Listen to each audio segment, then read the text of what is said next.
What's up, guys? It's Archer here. Welcome to another OOTP 19 episode with the Kansas City Royals. The season is over, and I think this is a good time to just kind of have a fresh start, and I think the best way to do that is to have a review of the season goals and then just move straight on into the future of this series, the future of this save. So here is our message from the owner, personal team record. Secretly hoped you would make the playoffs. Certainly didn't expect it. Congratulations. Thank you very much. We did definitely, I think, overperform both expectations and maybe how we played a little bit. But I do think that there were some areas where we were very good, and I'll talk about that a little later. Improved team stats. Home runs improved a little. Finishing 10th isn't bad, but it's not great either. Yeah, I agree. I would have liked to do a little bit better there, but, you know, whatever. Acquire a player. Nomar Mazara brought in an all-star, got that one done. Attendance, great, perfect. Long-term, happy that we completed the playoff challenge. That was the playoff challenge, reached the playoffs. Oh man, I just saw that first goal. Here's what I'd like to see you accomplish going forward. Win the championship next year. Great. That's not... Oh man. I hope he doesn't get really upset with me because I can promise a good team. I can't promise a championship every year. Upgrade at left field. So that's where Khalil Lee usually plays, if my knowledge is, or my memory really is correct. Improve your team runs scored. I think we can definitely do that. That's actually one of my goals going into next season. Increase attendance even more, and then build a team that can bring a championship home in the next 5 seasons. So I'm going to assume that when he says win the championship, he'd like that, but he's basically saying get me near there or do your best. So that's fine. Our new budget, $162 million for total team expenses. This should allow you a team payroll of around $180 million. That's because we have money saved up from when we were very, very bad. So we can go a little bit above our sort of wage cap, if you will, for a little while. But then after, of course, that money's gone. It's gone forever. It's not like we do have an actually higher budget. A ton of players retiring from lower league. Let me make sure really quickly it's nobody important that I recognize. No, that seems fine. I've been extended for a new contract, 4 years, $1.7 million a year. Very nice. Thank you very much. These people have left Kansas City because their contracts ran out. I'll find replacements. I don't think it's that important. A lot of people were fired. A new owner bought the Mets. Interesting. That's very interesting. Oh, he's a bit of a penny pincher. Nothing new for Mets fans, I'm sure. So that's kind of it. The arbitration period begins, all that good stuff. Now, the main thing that I wanted to start this video off on, other than just the owner goals, I kind of want to do just a look at the whole system and where everything stands, and I'm not really sure what screen is the best one to do that from. I think I'm going to start with salaries so we can have a little bit of a look at the Major League Club first. So obviously we're going into 2023 here, and we do have quite a bit of salary on the books. Not much is coming off.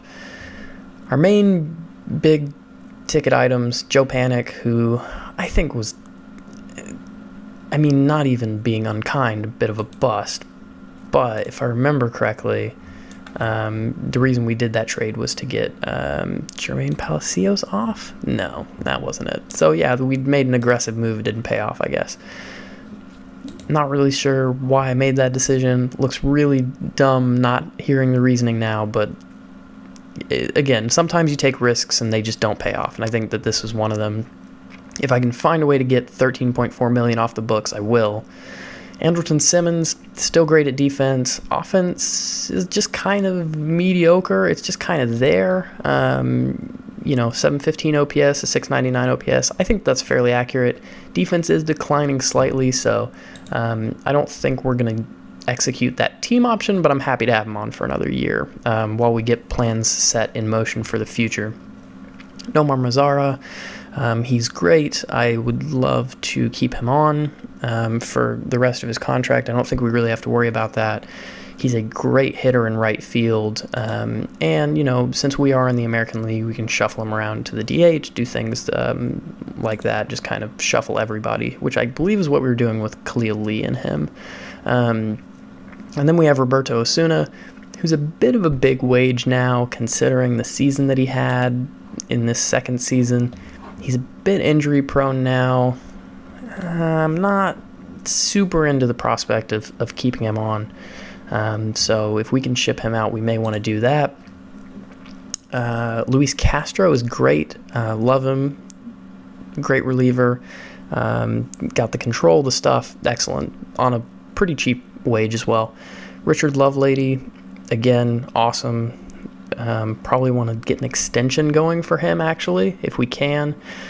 Rowdy Tellez. Now, here's one thing that I did want to say, is that Rowdy Tellez seems very good, but I just wonder if we could do that little bit better in that position.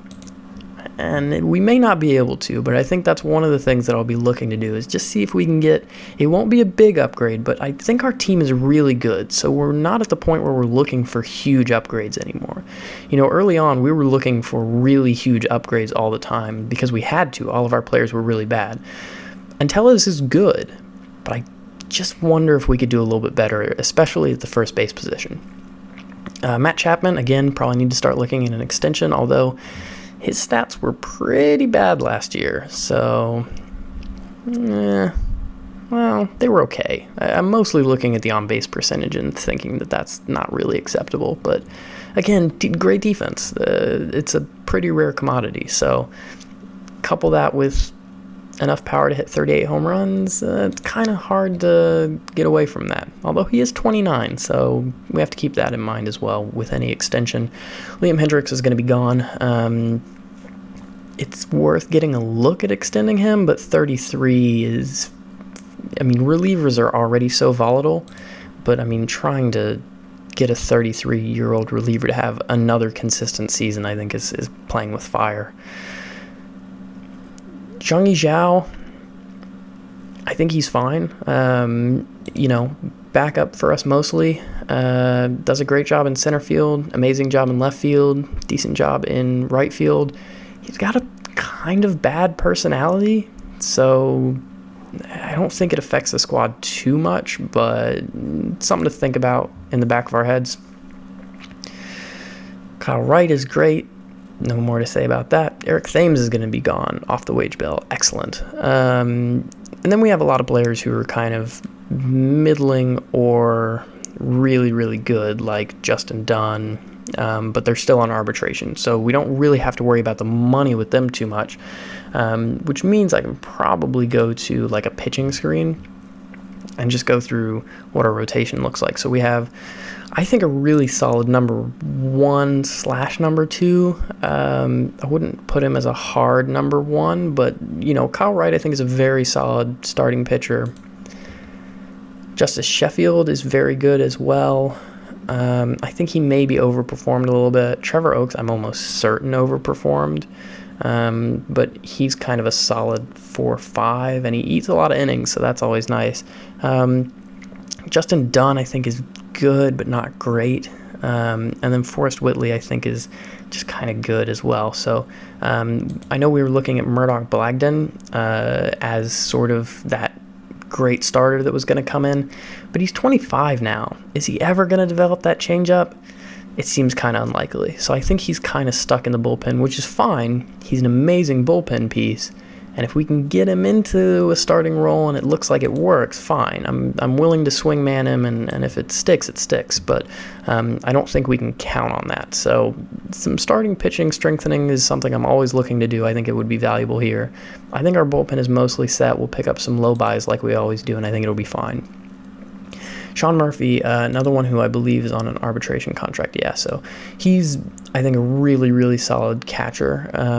As far as defense goes, I think he really underperformed last year in terms of the hitting, but I kind of look at it as, hitting for a catcher is kind of a bonus. And if you don't have it, it's okay. So that's kind of where I am at with Sean Murphy. The other thing about a lot of these players, apart from Jerry and Ely mostly. No, yeah, he's also 26. Most of these players are kind of in their primes, so we don't have a ton of time before, our clock starts ticking on this contention window. Ely could definitely have 2 windows of contention, and what I'm talking about there is essentially like we could have a good 2 to 3 years where we maybe contend for winning the division and trying to win the championship, and then we could be bad for 4 years or something, and then Jerry and Ely is still young enough that he would be there for that.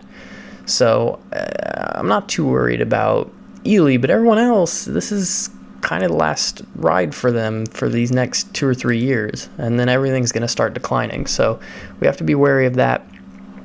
And then I'm just going to go through in our minor league system, because, again, this is as much for me as it is for you, just reminding myself what I have in the minors and what may be coming and what may not be coming. So Nick Bitsko. Okay, I do remember this. Underperforming slightly, but really great potential with both hitting and fielding. Wow, he looks really good there. Okay, so that's great. Again, though, 20 in rookie league, maybe A-ball. Not really somebody that we're looking to be a contributor soon. Same with Jorge Casillas, even though he's a pretty nice-looking shortstop prospect. Dominic Scammell looks like an incredible, probably left fielder, because he doesn't really have the arm. But, I mean, he's very new to the system. Jack Bulger, that's a name. I remember that. Yeah, again, not much better than Sean Murphy, I don't think. Now, Noah Cardenas could be better. He definitely could be better than Sean Murphy. So I think that we're maybe looking at that next year. And I do remember giving him some time in AAA to kind of test him at that level. And then hopefully he'll be at that level, and then we'll move him into a starting spot, possibly. Andy Lyles. Okay. Yeah, not a star, but definitely something to work with there. And then it kind of falls off from there. Is there anybody with anything really interesting? No. You can pause the screen and look through it if you really want to. But those are the guys that really stand out to me. So I think that's a good idea of this system for me. Who's this? Jorge Hidalgo? Nobody. Thanks a lot, OSA scouting rankings. So yeah, to go from here, now that I have a clear idea, I'm going to start building an idea of what I want to do in the offseason. So I'm going to mostly just have that in my mind while I play through the next couple of weeks. And I'm going to come back right around salary arbitration hearings. And I'm going to give you some of the thoughts that I've had bouncing around in my head there. We'll go through all the awards. And then we'll really get into the meat of this episode, which is going to be sort of the start of this, what I think is going to be a really important off-season for us. So I'll be back right around then. We'll go through some other things. And then I think that we will be pretty much good to just start jumping into some free agent signings, maybe some trades. You never know what could happen. I am a bit of a wheeler dealer GM, so don't get too attached to anyone on the team, except for Jerry and Ely. Definitely stay attached to him. I'll be back in just a minute. All right, and we are back. So AL Gold Glove winners to get into: Marcus Stroman, Sean Murphy. A highlight for me. I'm not going to go through all of these, but I will point out that Jung-Hee Chow, that was a weird way to say it, but I'll go with it. He also got a Gold Glove. I believe that is his second. Yeah, so that's pretty impressive for him. Anyone catch my eye in the NL? Gabriel Maciel. I believe he is with their system when the game starts, so that's interesting that he's developed like that. Zach Birdie wins reliever of the year in the AL. Edwin Diaz comes second. Eduardo Paredes comes third. That's interesting. Tommy Canley, he wins it for Pittsburgh in the NL. Durbin Feltman for Milwaukee. I remember how good he was. I was looking at him a while back. And then Jared Miller for Arizona. He always turns out good. That's incredible. All right, AL Silver Slugger winners. Let's see if we got any of these. Wow, we actually didn't. So Yordan Alvarez catches my eye. Gary Sanchez, obviously. Jesus Armando Sanchez, who, again, always seems to turn out good in my saves. And then the guy for Boston, who I remember in the alternate universe that we don't talk about anymore, just absolutely killing us. There's somebody who's not even playing with his team that won the Silver Slugger for the NL. So Brian Johnson, congrats. You are now in the minor league system, I guess. Interesting things going on in the NL. Dalton Varsho for Arizona. Jake McCarthy. Who's that? So that's some guy. That's a rookie from Cincinnati. That's pretty impressive in your first year. He also won the Rookie of the Year, unsurprisingly, in the NL. Alfredo Arredondo, which I remember as the guy that I almost signed but decided was too much money, wins Rookie of the Year in the AL. Nick Dunn second, and then Anderson A. Tejada is third. Girardi wins Manager of the Year in the AL. Of course, he manages Boston now, which always blows my mind. Mickey Callaway won the Manager of the Year in New York. AL Cy Young actually goes to a reliever. Wow, that's the first time I've seen it in this year's OOTP. That is pretty cool. He did have a really incredible season. Arguably worse than Zach Britton's season from a couple of years ago, but okay.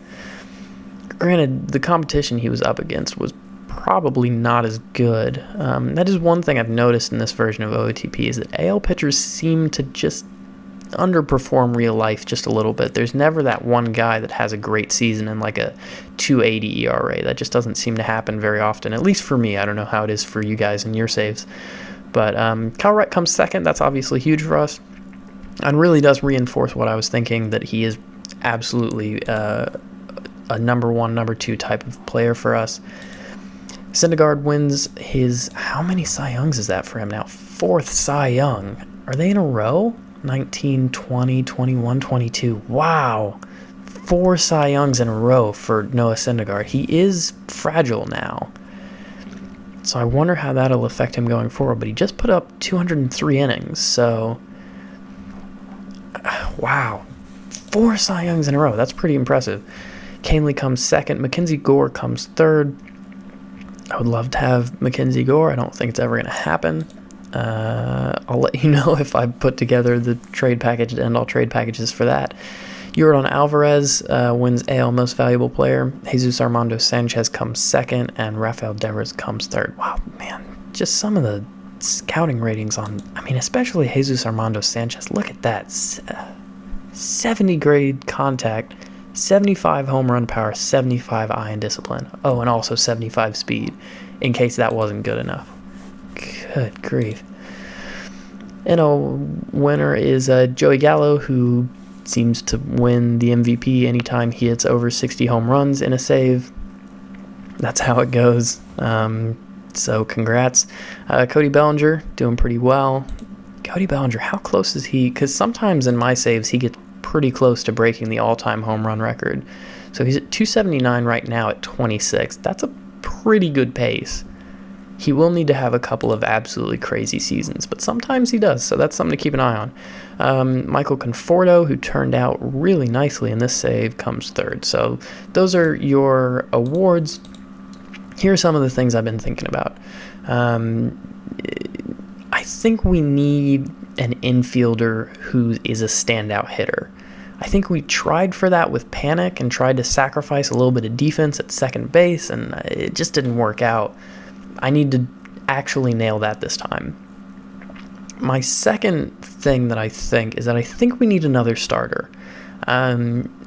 maybe just so we can push one of our guys into the bullpen, and then if there are injuries, we can pull them out, and it'll just enhance the team depth. But I'm not really looking for like a 4 or 5 type starter. I'm talking about like a legit number 1, number 2 to slot right up there with Kyle Wright, maybe right behind him, right in front of him, whatever. That's what I'm looking for. If I can get it, great. It's not super likely though.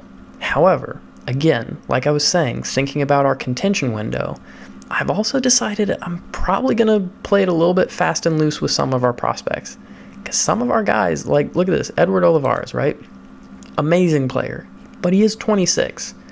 So, realistically, if he can give us 4 more years, that's kind of all we can expect out of him. Like, sure, not every player declines right at 30. I get that. But a lot of them do. So, if we're talking about guys like Matt Chapman, who's already at 29, how many years can we get out of him? How many years can we get out of Roddy Tellez, who's 27? Sean Murphy, who's 28. You get the picture. A lot of our roster is like that. Even some of our players that were young when we started, like Richard Lovelady, he's now 27. So I think we have to keep that in mind. Kyle Wright, our ace, is 27 as well. And pitchers sometimes fall off a cliff earlier than hitters do, even with the way that I have things tuned a little bit. So I think I'm just going to have to say, yeah, prospects are cool, but parades are cooler, man. So if I have to trade like some of the guys that I was looking at, like a Nick Bitsko, if I have to trade a Nick Bitsko, he may be the one guy that's actually untouchable, but I would consider it, which sounds kind of crazy even to me because he has such amazing potential. But he's 20. He's not going to be helping us next year or probably realistically the year after that. And I really would like to get a championship with this team, not have to go through the whole rebuild and try for another one. So Dominic Scammell, he's fine. He's fair game. Casillas, fair game. Bulger, anyone other than Bitsko, who I'll still consider trading, fair game in a trade. So that's the first thing. As it relates to finances, there are a couple of people whose contracts I'm probably just not even going to bother renewing. One of them is Liam Hendricks. Again, I just think it's too big of a risk. Thames, he's gone. That's fine. I'm again debating whether Khalil Lee would be more valuable in a trade or valuable with us. Either way, he's not on a huge pay rise, so I think he's fine to keep. Xavier Fernandez, could we do better in a backup position? Maybe, but it's not a big deal in terms of money. Really, the only person on a massive rise is Trevor Oakes. And as much as like my sensible brain says not for that money, I'm really attached to him after all the years of playing with him. He was one of the guys who was here when we started, and he's been pretty solid for me the whole time. I know that he doesn't really strike people out. I know that he gives up more home runs than he should, but I'm going to keep him anyway. So that's my one indulgence as far as sentimentality goes. And Edward Olivares is on a pretty big rise as well, although I think it's slightly less. So our coffers aren't going to look great just because Hendricks and Thames are coming off of them. They're still going to look a little bit iffy, but I think they'll be fine. And I'm not really going to mess with anything here. I'm just going to let that all play out. So, all that being said, I'm going to go past salary arbitration. We're going to go and go into free agency, and we have our targets identified. We want an infielder that can hit, and we would very much like a number 1 type starter. Not saying anything, but just look at where the mouse is. So we'll be back in a bit to look at free agency filings. I don't think this is all going to be able to go into one episode. I'm going to check my recording, see how long this has been going on, and we'll kind of go from there. But this may be a 2-parter, part 1 of the offseason, part 2 of the offseason. I'll record them all at the same time, though, just because I have a little bit of free time tonight. And then I'll just chop them up. They'll go probably like back-to-back one day and then the very next day. So I'm going to go to free agency filings so we can get that all sorted, and then I'll be back with a plan. See you then. All right, and we are on free agency filings day. The reason I'm starting on this screen, I just want to show you how everything ticked over and mainly just look at this total down at the bottom. So 135.5 million, that is what we're paying next year right now, all things considered. That's with all of the new arbitration figures, all of that. So that being said, if we look at our accounting, I know there are a ton of numbers on the screen, but the ones I want you to pay attention to are basically our revenue subtotal, which is 160, and our expenses subtotal, which is 168. So right now we would be running 8 million in the red, which is kind of okay. We do have 50 million in the bank to sit on. And like the owner said, total expenses can total 180 million this year. So I think we're okay with that. Again, once that money's gone, it's gone, but I'm willing to be a little bit aggressive to push for a title here, because I really do think that our contending windows are not that long right now. So the other thing I'm going to do, and I wanted you guys to see me doing this so when more money shows up, you know why, I'm going to cut our scouting budget down to 15 million instead of 20 million, extra 5 million to play with right now. I can move it down further if I want. And again, the reasoning is the same. We're not super looking for minor league or amateur talent at the moment. We're looking for major league players who can contribute right now. And most of those, there's not really a ton of scouting that goes into them. It's like, is this guy good? Yes.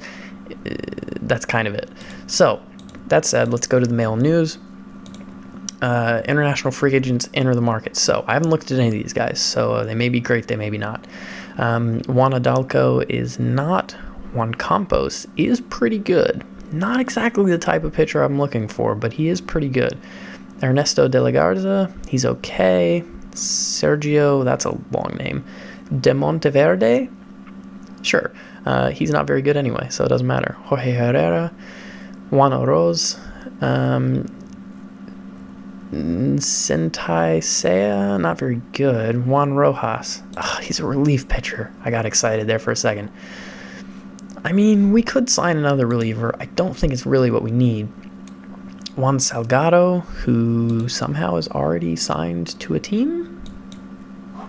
Interesting. Juan Villalobos and Tewan Zhao. So, yeah, nobody really great. Juan Campos is the guy that I would look at. I just don't think he's quite the guy that we need in terms of quality. If we go to the Offseason Center, though, and we take a look at these free agents, I will tell you, as much as Noah Syndergaard would be great, we're not probably going to get Noah Syndergaard. So if you're excited for that, I'm sorry. It almost certainly can't happen. Because I just don't think we have quite that amount of financial room. Maybe, but not really. Well,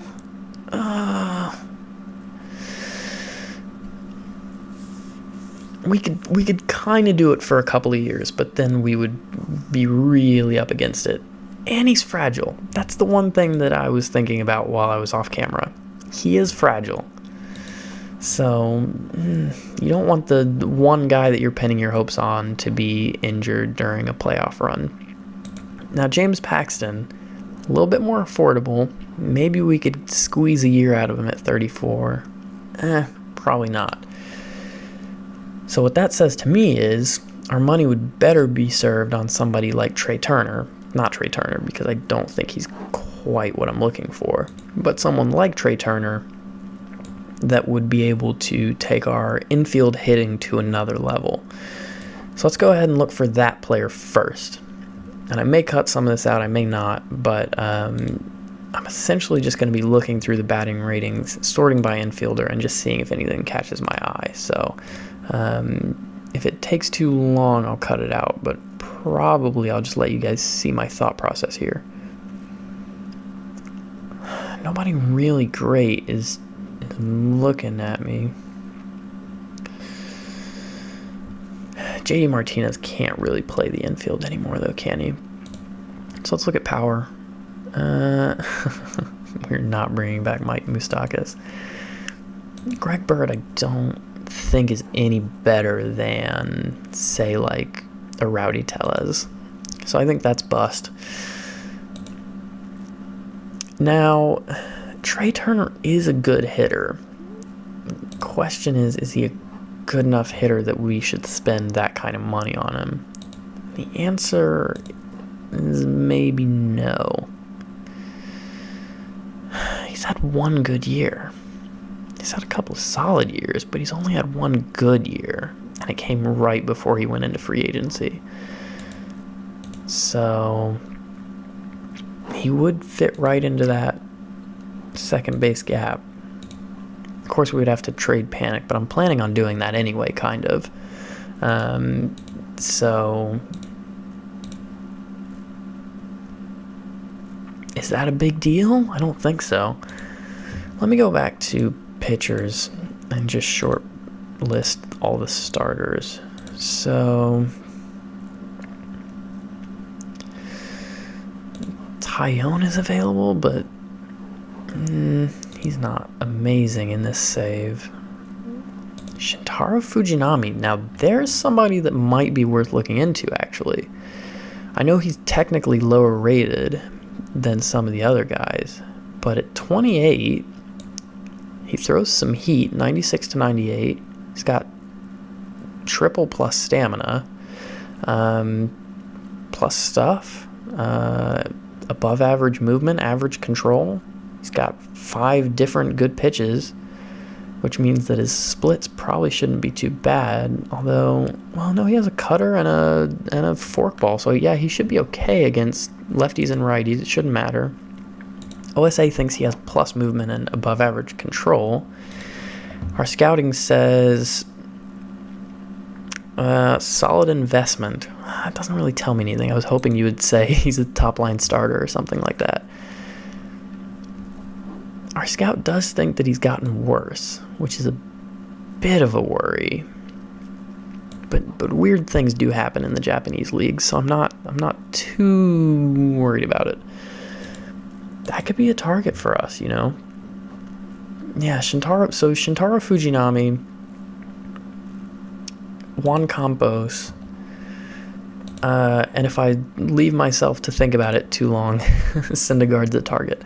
Syndergaard might be the kind of player that I just kind of check in on periodically and see if anyone's offered a deal. And if people haven't, as we start to move towards spring training, maybe we could pounce. But I just think he's going to get into a bidding war right away.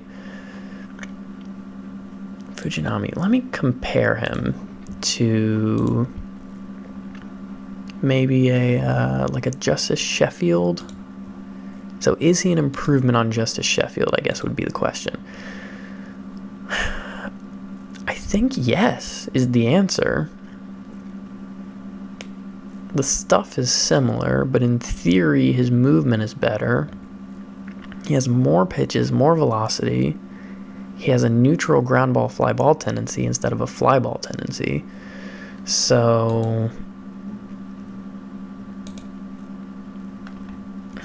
can't really compare stats because he's never been in the majors, which is a bit of a risk, but yeah, I think my big target, so let's put these in order, right?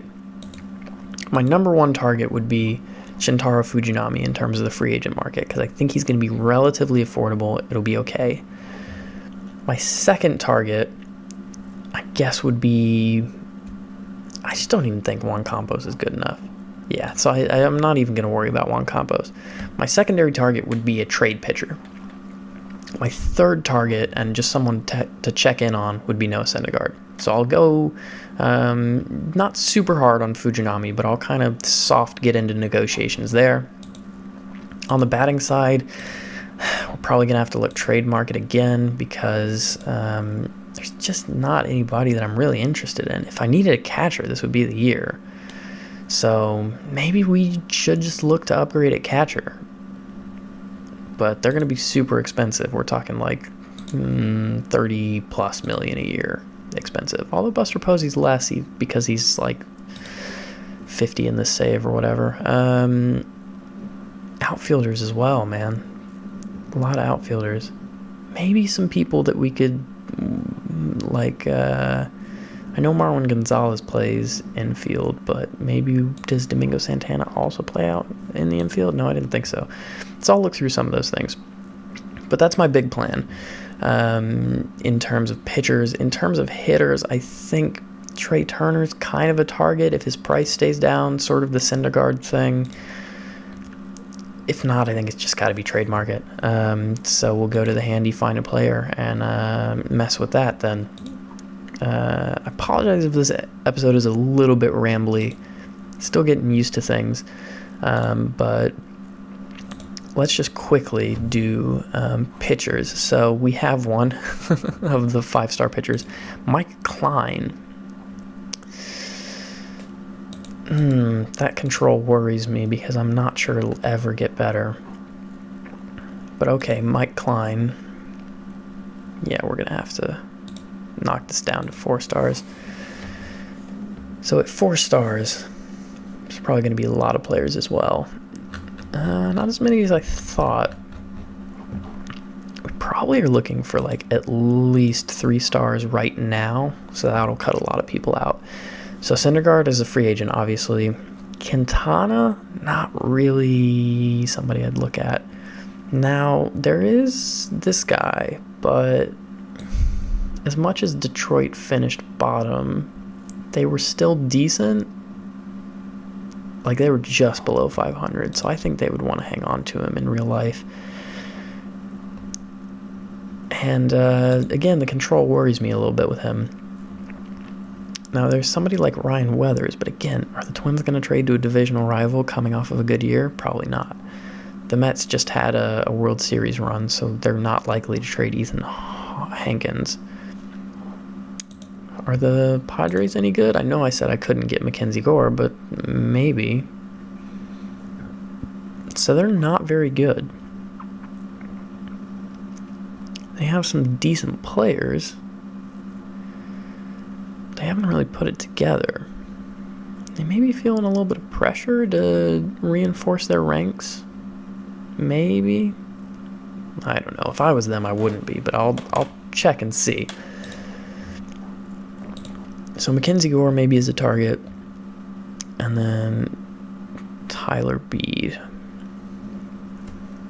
All right, well, I want to get one thing done in this episode that is not just me talking about my plans. So I am going to look for a hitter. I'm going to put in an offer because I've kind of decided that I just feel like it has to happen on the trade market because we have fallback options in the pitching.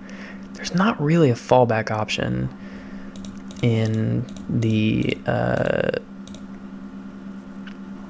in the market for hitters. Like, if you don't get your man on the trade market for the pitchers, I can just go to Shintaro Fujinami, offer him $12 million. He'll probably say yes. On the hitters trade market, it's not like that. Like, who am I going to say, oh, no, I'll just go to the free agency market and spend some money? Trey Turner? Like, he's fine. He's not going to revolutionize my infield. Neither will Ronald Acuna, unfortunately, as much as I would love to have him. Not a ton of infielders on this. The Astros, but obviously they're very good. They're World Series contenders every year. I think the Dodgers are as well, so, I mean, it's not like they're going to give up Cody Bellinger. Yeah, so, I mean, that would be crazy. Bryce Harper. Are the Phillies good around him, or is it just Bryce that's good? Because sometimes that happens with these teams. Oh, okay. Yeah, maybe we could do something like that. They may be looking to do a rebuild. They might just. Again, I mean, he doesn't really fix our infield, but I don't know. He could probably play second base, right, Bryce? I wish I hadn't looked at that. Fernando Tatis Jr., they may be more willing to trade a hitter than a pitcher now that I'm thinking about it. I think we already traded Olivares from them, so it wouldn't be out of character. Joe Rizzo's also pretty good, but not great at defense. I mean, Freddie Freeman, but he is 33, although first basemen tend to hang around a little bit longer in OOTP.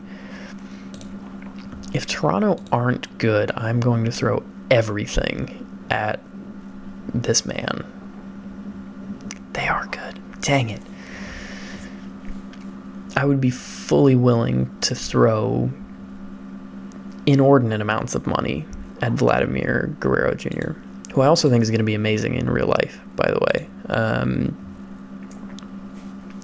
Just so good. There's an article on Prospects Live about him and another minor league player. I can't remember, but you should definitely check it out. It's a great look at just how good he might be in the future. He is really, really a generational talent. All right, so I think we're going to try and go in on Tatis first. Let's just see. Blagden might be a resource. You should always set his position as starting pitcher to get a better idea of his value, but he may be just sort of a resource for us to throw around. That might be dumb, but maybe not too. So they'd want Andy Lyles and Murdoch Blagden. That's not a bad starting point. Jack Bulger I don't actually rate super highly. I may have said in a previous episode something different, but that was the old me.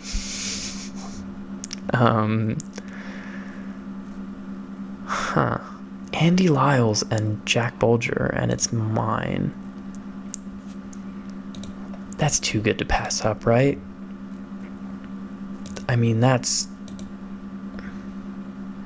he can play second. He has the range in the arm for anything, other than kind of shortstop, but he can obviously play second base. He can play first. He can play third. So that's not an issue. He's been building up to some really good years. Our scouting says the tools to be a premier third baseman. That's kind of what we need in the infield, is a premier player. He's still on an arbitration contract as well, so that gives us room to put money elsewhere. I mean, this is kind of a no-brainer for me. And I could mess around with trying to get like extra prospects as much as I want, but at the end of the day, this is the guy that I want. Luis Almanzar is usually a shortstop, right? Yeah. They've, for some reason, put him out in right field. Sorry, that was a weird off-split. But yeah, I mean, I've got my man. There's not anybody in this system that I really want to poach. So Andy Lyles, who's good, but I mean, again, a little bit off the team. Our scout says he can anchor a rotation at his peak. That's not... I wish I hadn't read that. That seems to be a theme in today's episode. But as much as I think he's very good, I just don't think he's going to help us next year. Same thing with Jack Bulger. Is that the guy that's really going to help you? Probably not. And we have Noah Cardenas anyway, who's at a higher level, and he's pretty much the same. So, I mean, I could ask them to, like, retain money, but I just think that that's a waste of time. Also, I don't think they'll agree to it. I'm just going to complete this trade. Hey, we got an achievement for it. Fans are, like, mildly interested that we just traded for a superstar. That's so Kansas City. All right, so Fernando Tatis Jr., he's going to slot in probably at second base, I would imagine, because his defense isn't quite as good as Matt Chapman at third. That means I'll be shopping Joe Panic. If I get anything on this screen, like right now, I will just bin him off. But otherwise, I'll do some work off camera and then show you maybe some possible options next episode. But pretty much, I think this is about where we're going to end it. So I hope you have enjoyed that really long talk through of our plans for this season and our kind of a little bit of a change in our thinking as we go forward. And Xander Bogaerts. Now you offer me Xander Bogaerts and Chris Bryant, huh? Nothing super jumps out at me from this screen. Byron Buxton. If I didn't have Jerry Neely, I'd be doing that trade. Wow, a lot of surprisingly good players on this. I almost wish I'd looked. Manny Machado, are you kidding me? I mean, sure, he's on silly money, but for us it would be a $17 million increase a year. So, no, doesn't really work like that. But, I mean, if we consider Joe Panic to be valueless, which he isn't really, but if we just consider that, then yeah, $17 million for Manny Machado a year. Pretty good. I think I'm going to leave you on that kind of a cliffhangery situation. Like I said, I'm going to record the rest of this part 2 of the off-season just later tonight, and then I will again be posting this part 1 on one day, and then the very next day part 2 will come out, so you won't have to wait too long for it, hopefully. But that has been all for me. Thank you guys so much for watching. Thank you so much for the support on my first video back. A lot of comments, and hopefully I can sate the need for some OOTP content over the holidays. I know that I've been refreshing my YouTube looking for people to watch as well, so hopefully I can be that for you guys for at least a little while. I also had some comments asking what some of the games were that I was mentioning. I said a Football Manager. I really meant Football Manager 2019. But there is also which is actually a soccer sim for those of you who are in the United States. But it's kind of similar to this game. I can actually load it up right now. I think I was playing it. I was. This is what it looks like. I think it's really, really cool. It's a management sim that I'm really into at the moment. I don't know much about soccer either, so if you guys wanted to see me out of my element, I feel like I know a lot about baseball. Soccer / football, not so much. So if you guys want to see me struggle, definitely ask me to play that. But then there's also of course, Slay the Spire, which I think is one of the best strategy games to come out over the past year. It's kind of a deck builder. It's almost like Pokemon a little bit, but it would be like if every time you played through Pokemon and got the new Pokemon, you did that in like 30 minutes. So you have all these different cards that you get that are different abilities, and you have to build ones that complement each other. Anyway, I think it's really fun. If you'd like to see me play it on the channel, leave a comment. If you'd like to see me play Football Manager, leave a comment. The other one that I was referring to is called Front Office Football. It is a U.S. football sim. It's not as polished. Actually, OOTP Developments, they're working with the creator of Front Office Football to sort of make an OOTP 19 sort of game, but for football. So hopefully that'll be coming out. And whenever that does come out, I would love to play it, hopefully on this channel. But I can still play the old Front Office Football if that is something you guys would be interested in seeing. I don't have it to show you what it looks like right now, but you can look it up online, and just let me know if that's something that you'd like to be seeing. Otherwise, OOTP content will continue to come out, hopefully, over the entirety of the holidays. It's probably unlikely that I'll be able to do anything during school, but hopefully I'll be a little bit more communicative about me ending things off as we get into that. And anything else that I play on this channel will just be in addition to. It's not going to take the place of any OOTP content, or it's not going to slow the uploads or anything like that, so you don't have to worry about any of that. But if you'd like to see me expand my range, go ahead and put that in. I've gone on for entirely too long. If you have made it to this part of the video, thank you so much. I really do appreciate everyone. I would really appreciate it also if you would subscribe or leave a comment, leave a like, especially a comment. I love interacting with people and seeing your thoughts. So that'll be me. I will see you guys on the next episode.